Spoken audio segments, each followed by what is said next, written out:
Nós já falamos aqui em outros vídeos, em vídeos anteriores,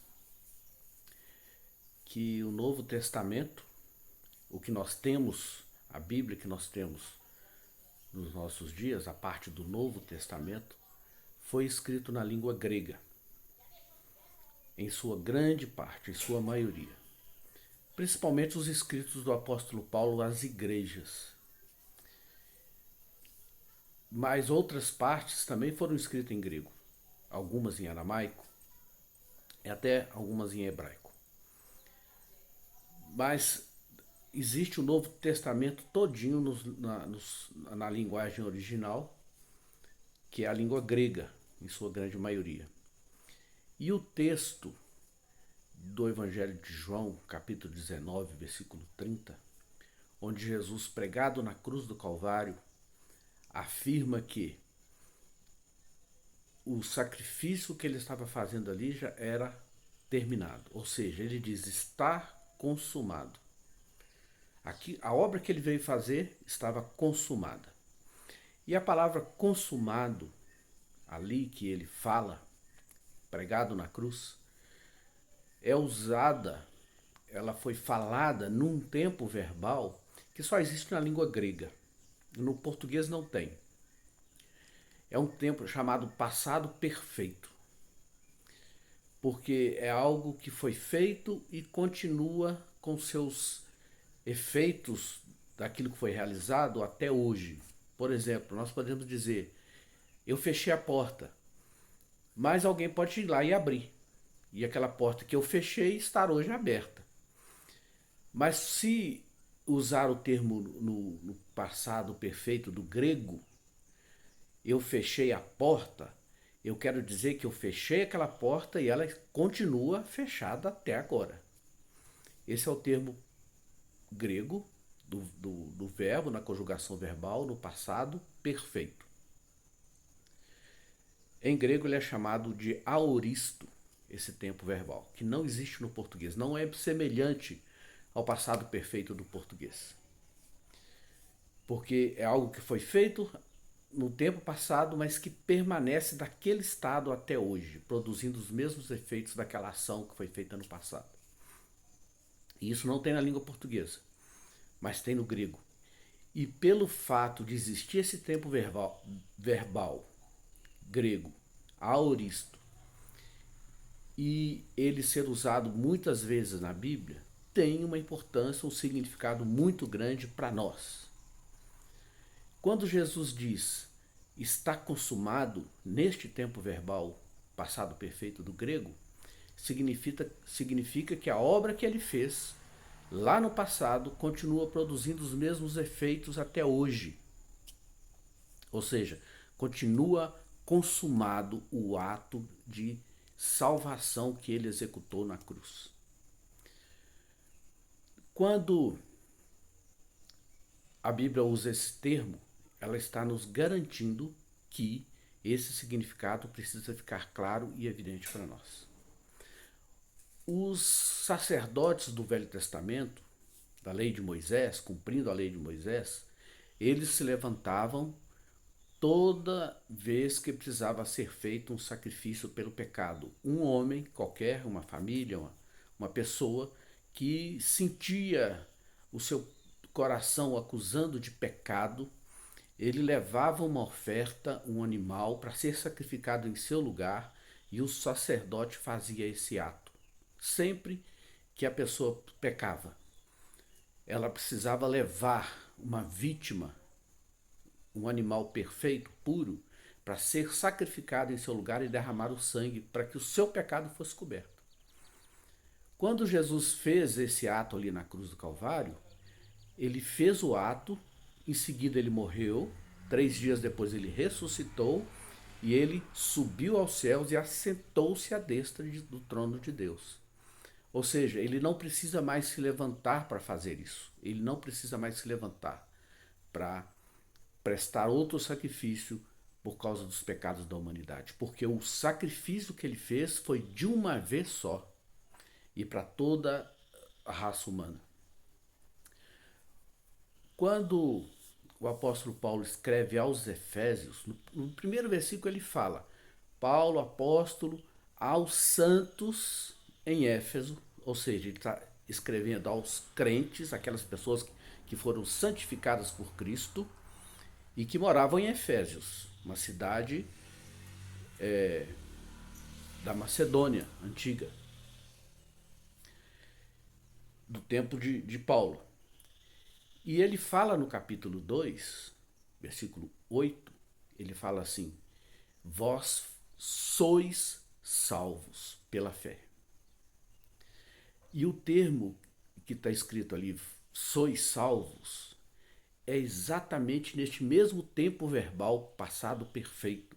Significa que aqueles que creram em Jesus em Efésios, na cidade de Efésios, ou seja, os santos de Éfeso, eles estavam salvos porque eles creram em Jesus, naquele sacrifício que Jesus fez na cruz do Calvário, de uma vez por todas. Eles creram e eles foram salvos neste tempo verbal perfeito. Eles continuam salvos. Quando Paulo escreveu para eles, Paulo já não estava mais lá, logicamente. Mas eles tinham sido salvos com a pregação de Paulo. Quando Paulo pregou para eles que Jesus era o Salvador, tinha morrido na cruz por eles, e eles creram, eles foram salvos. E agora, quando Paulo está escrevendo, Paulo fala para eles claramente: vocês foram salvos e continuam salvos. É exatamente isso que Paulo quer dizer. Isso significa que a salvação, ela não depende de algo que eu faça. Vejam bem, a Bíblia fala isso claramente. A salvação da minha alma, do meu espírito e também do meu corpo, porque um dia o meu corpo, se ele morrer, ele vai ressuscitar. A salvação do meu ser não depende de nada que eu faça, a não ser crer no sacrifício que Jesus fez, de uma vez só por todas.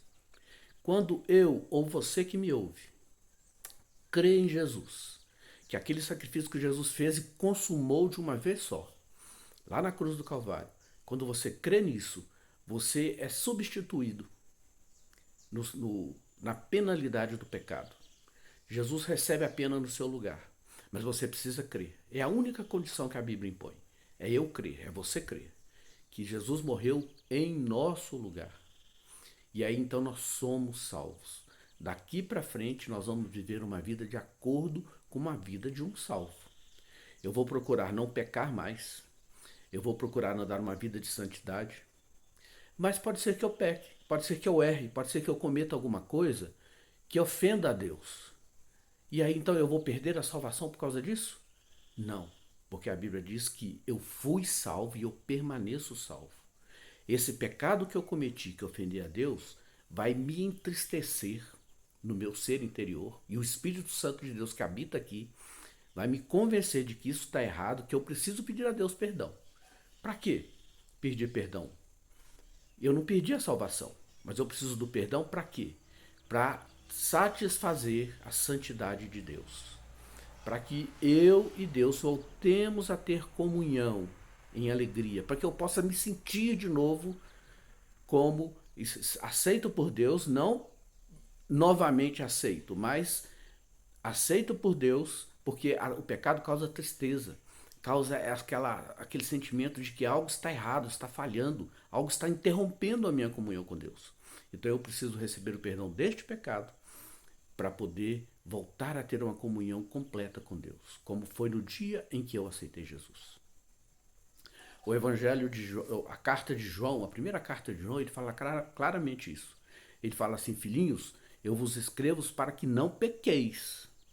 Mas, se alguém pecar, vejam bem, o apóstolo João está falando com crentes, com santos, pessoas que foram santificadas. Ele falando assim: mas, se você pecar, você tem um advogado junto ao Pai. Jesus. Jesus hoje, ele continua sendo o nosso Salvador, mas ele é também agora advogado. Ele está do lado de Deus, advogando em nossa causa. Então, eu pequei, me arrependo, peço perdão a Deus e Jesus, como meu advogado, vai interceder junto a Deus por mim para que esse pecado seja coberto pelo sangue dele, que já foi derramado para perdoar este pecado. Ele não precisa morrer de novo. Ele não precisa derramar outro sangue para cobrir este novo pecado, porque esse pecado já está perdoado em Deus.